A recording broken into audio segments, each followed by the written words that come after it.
hope everyone's awake. I've got another live and up session after the last two speakers.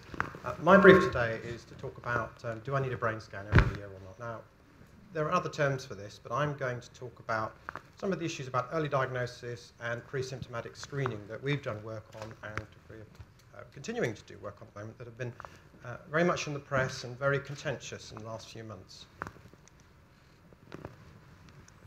So we know that escalating populations of dementia are occurring across the world, and the costs are enormous. This is a recent Lancet paper which looked at American Medicaid costs, and it's just astronomical figures. That's the annual cost of dementia, $215 billion. It's a fortune. And they think that's an underestimate. So we have a huge population, and we also have a huge economic drain. So we need to do something, don't we? Do we all agree?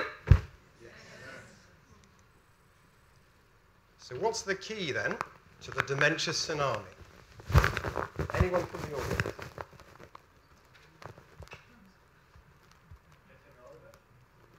Getting older, right? How can we manage the dementia tsunami? Let me adjust the question for you.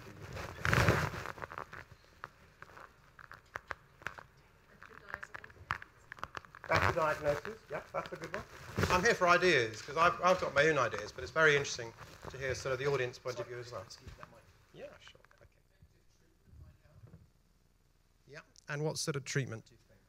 Something that's more effective than we've got at the moment, which is very effective. Does anyone have any views on prevention, the holy grail?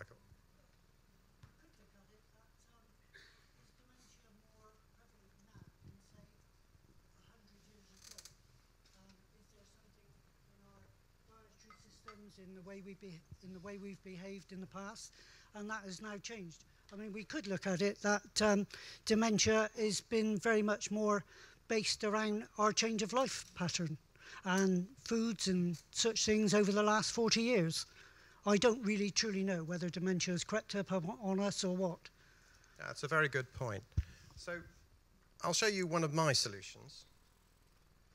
What I want to do at the moment, this is not for the future, this is now, is I want quicker diagnosis. I don't want routine screening. I don't want to get a letter like's happening in America at the moment. It started last year.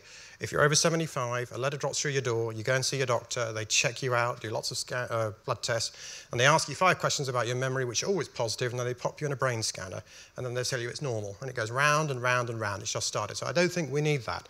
And a lot of my colleagues don't, because they can't even agree in America about which tests to use. There's a whole range of tests. So what I think we need to do is get better at targeting those individuals.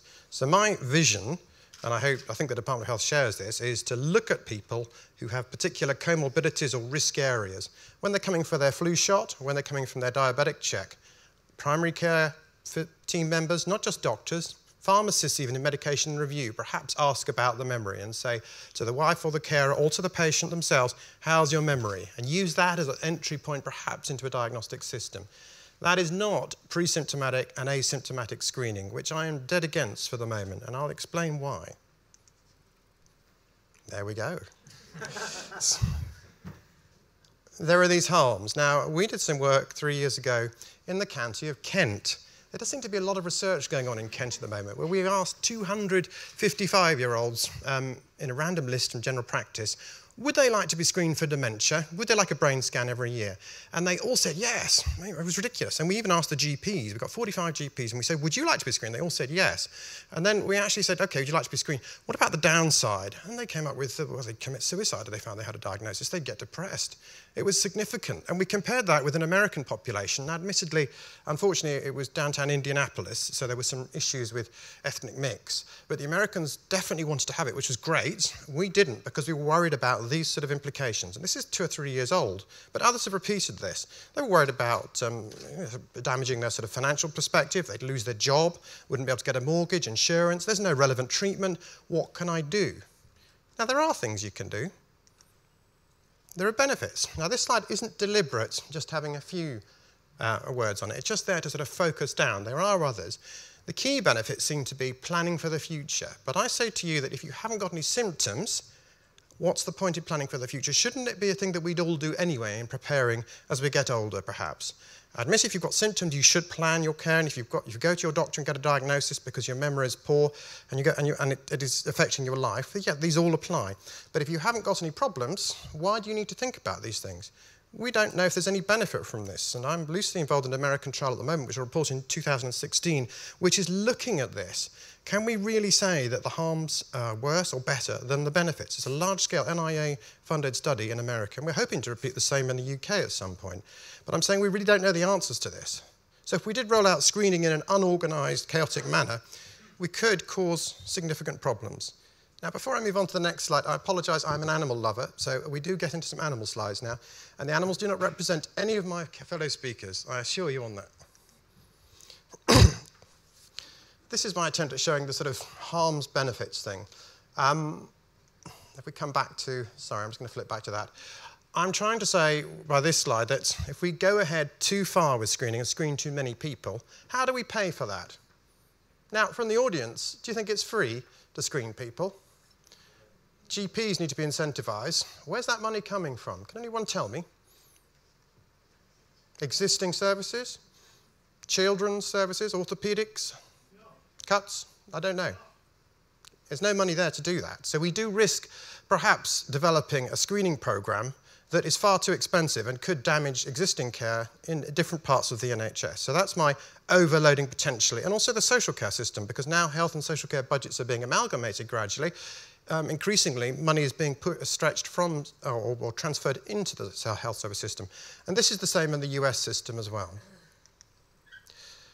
And this is definitely not a representation of anyone, my other speakers. We feel that what's going on at the moment with all this media interest and the current sort of theme is that the cart is pulling the horse. And what we feel is we need to do some more expansive studies and also do some more systematic reviews. And my roadmap, which is the next one, is what I think we need to do is more work on harms and benefits, really narrow those down at different stages, because we have some work, which Derek has alluded to, which is saying it is beneficial to plan for your future, but we don't know about really, really early, and that would be useful. We need a miracle blockbuster pill, or food, or psychological treatment, such as cognitive stimulation. We also need better epidemiological studies looking at those high-risk groups. We need better pen and paper, mobile, iPad, BlackBerry tests that we can also use, so we need a better evaluation of those. We need more biomarkers. And the final thing I would say is we need the economic study, which is due to be released in about a month. And we're also doing some as well, looking at economic modelling of screening. And that will really tell us if it is more expensive or not, because there is a debate about if you get in there early, does it actually cost the NHS less because you're not going to have to place people in care in the future? That's it, thanks.